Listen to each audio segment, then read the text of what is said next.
हमारे आज के वीडियो का जो विषय है वो अन्य वीडियो से अलग है और हम बात करेंगे बाबा साहब डॉक्टर भीमराव अंबेडकर जी की जो शिक्षा थी उसके संबंध में। उनको कैसे शिक्षा मिली, कौन लोग थे जिन्होंने उन्हें शिक्षा दिलाई। और कहा जाता है कि दलितों को, अछूतों को बाबा साहब के समय पढ़ने का अधिकार नहीं था, तो फिर बाबा साहब कैसे पढ़ गए। ये विषय हमारे इस वीडियो का है।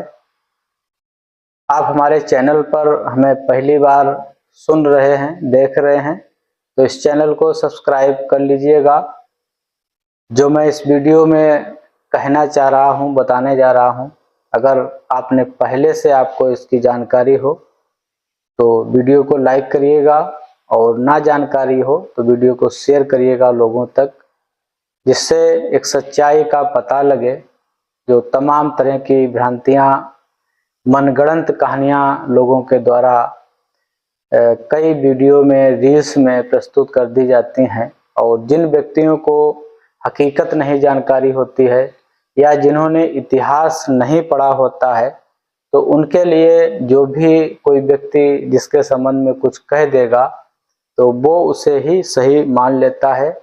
ऐसा अक्सर होता है, क्योंकि ज्ञान ना होना एक बहुत बड़ा कारण है किसी भी उल्टी सीधी बात को मान लेना। शिक्षा की कमी के कारण बहुत सारे अंधविश्वास, रीति रिवाज, कुरीतियां हमारे समाज में आज भी बराबर चल रही हैं, उनको हम मिटा नहीं पा रहे हैं। उसका मुख्य कारण शिक्षा ही है।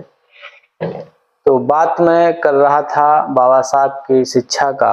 मैं भी कभी कभी जैसे रील्स देखता हूँ, वीडियो देखता हूँ लोगों के, तो उसमें आप भी कहीं देख रहे होंगे तो कोई न कोई वीडियो आपके सामने ऐसा आ गया होगा जिसमें कोई बंदा ये कह रहा होगा कि बाबा साहब के समय अगर दलितों को, अछूतों को पढ़ने का अधिकार नहीं था, उन्हें शिक्षा से वंचित रखा गया था, तो फिर बाबा साहब पढ़ कैसे गए। इस बात पर उसके आसपास बहुत सारे लोग खड़े हुए तालियां बजाते हैं, उनका समर्थन करते हैं कि हाँ ऐसा है। लेकिन मैं उन लोगों के लिए ये कहना चाहूँगा कि थोड़ा पढ़ लीजिए, इतिहास पढ़िए। अंग्रेजी शासन में कितने सुधार किए गए भारत में, उसको आप पढ़िए। आधुनिक शिक्षा का जनक जिन्हें कहा जाता है, लॉर्ड मैकाले को, वो 1833 में भारत आए थे। शिक्षा के संबंध में उनके उत्कृष्ट विचार थे। वो अंग्रेजी शिक्षा को, अंग्रेजी भाषा को, जो भी अंग्रेजी शासन जिन जिन देशों में था वो पूरे में उसे फैलाना चाहते थे। उनका मानना था कि एक भाषा ऐसी बने जो सारे देशों की भाषा हो, सारे देश उस भाषा को समझें और उनका शासन ठीक से चले।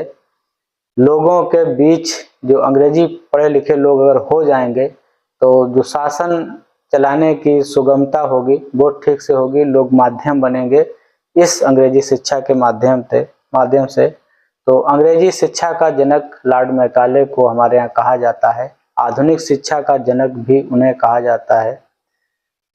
तो शिक्षा के संबंध में उनके विचार जो थे, किस तरह समान शिक्षा लोगों में लागू की जाए, किस तरह से विज्ञान और तर्कपूर्ण शिक्षा लागू की जाए अंग्रेजी भाषा के माध्यम से, इस संबंध में उनके विचारों से प्रभावित होकर उस समय के गवर्नर जनरल विलियम बेंटिक ने लॉर्ड मैकाले को भारत में जो शिक्षा समिति थी, जो शिक्षा के लिए कार्य कर रही थी उस समय, उसका उन्होंने सदस्य बना दिया लॉर्ड मैकाले को। शिक्षा समिति में रहते हुए उन्होंने यहाँ के शिक्षा व्यवस्था का अध्ययन किया। उन्होंने समझा कि भारत में कौन व्यक्ति शिक्षा ले रहा है, कौन दे रहा है, किन लोगों को शिक्षा से वंचित यहाँ रखा जा रहा है। वो सारे उनके पत्र में ये सारी चीजें उन्होंने क्लियर की, और उन्होंने शिक्षा समिति के सामने एक प्रस्ताव रखा, एक मसौदा रखा। 2 फरवरी 1835 को उन्होंने अपना स्मरण पत्र परिषद के समक्ष रखा और विलियम बेंटिक ने उसे शिक्षा अधिनियम के रूप में 1835 में जो अंग्रेजी शिक्षा नीति थी उसको लागू कर दिया।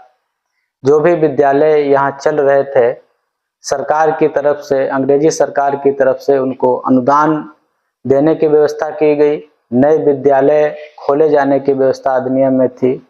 जो शिक्षण कार्य में लगे हुए थे उन्हें, जो भी वंचित वर्ग था जिन्हें शिक्षा नहीं दी जा रही थी, उनको भी शिक्षित करने के लिए कहा गया। समान शिक्षा नीति लागू की गई।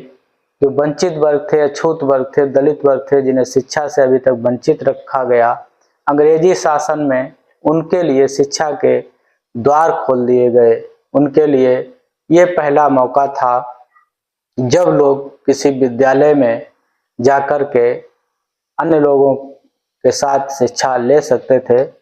बाबा साहब से पहले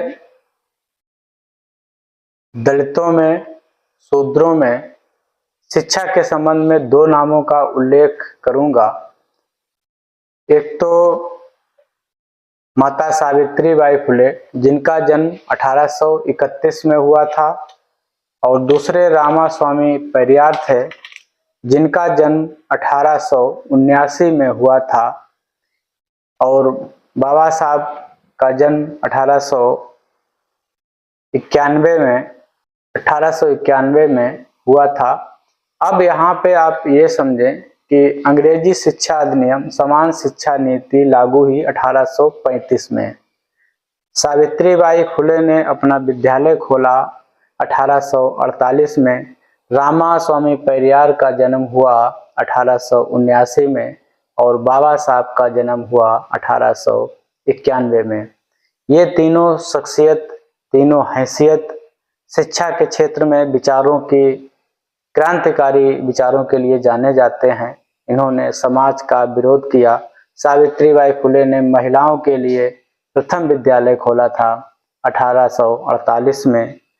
उसका कारण यही था कि जो अंग्रेजों की शिक्षा नीति थी, समान शिक्षा नीति थी, जो उनका अंग्रेजी शिक्षा अधिनियम 1935 आया था, उसी के बाद ये सारी चीजें संभव हो सकें।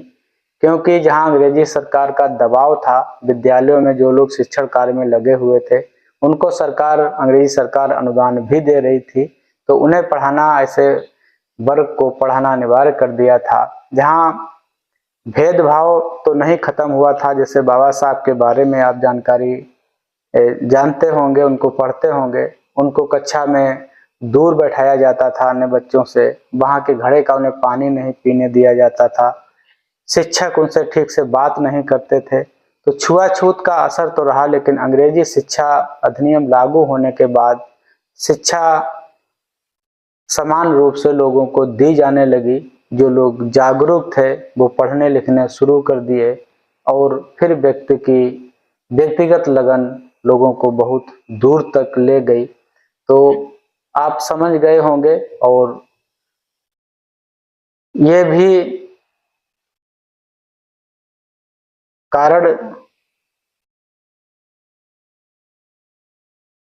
हमें इस वीडियो में यही कहना था कि रामास्वामी परियार जी हों, सावित्रीबाई फुले जी हों या बाबा साहब हों, ये तीनों लोग अंग्रेजी शिक्षा नीति लागू होने के बाद 1835 के बाद ही आए और उन्होंने संघर्ष किया, शिक्षा हासिल की और बहुत ऊंचे मुकाम पर पहुंचे।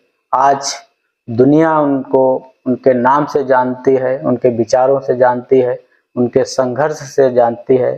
तो ऐसे लोग जब भी कहीं आपसे ये कहें कि अगर शिक्षा का अधिकार नहीं था, शिक्षा से लोगों को वंचित रखा जाता था, तो बाबा साहब शिक्षित कैसे हुए थे, उसका आप जवाब इस वीडियो के माध्यम से दे सकते हैं। इस वीडियो को शेयर करिएगा, लोगों तक पहुंचाइएगा कि बाबा साहब की शिक्षा के पीछे अंग्रेजी शिक्षा नीति थी, अंग्रेजी शिक्षा अधिनियम था, न कि भारत की व्यवस्था थी। अगर भारत की व्यवस्था चलती तो लोग बाबा साहब को बिल्कुल नहीं पढ़ने देते। जो वर्ग अछूत था, वंचित वर्ग था, कोई नहीं चाहता था कि ऐसा वर्ग शिक्षित हो, पढ़े और विकास करे।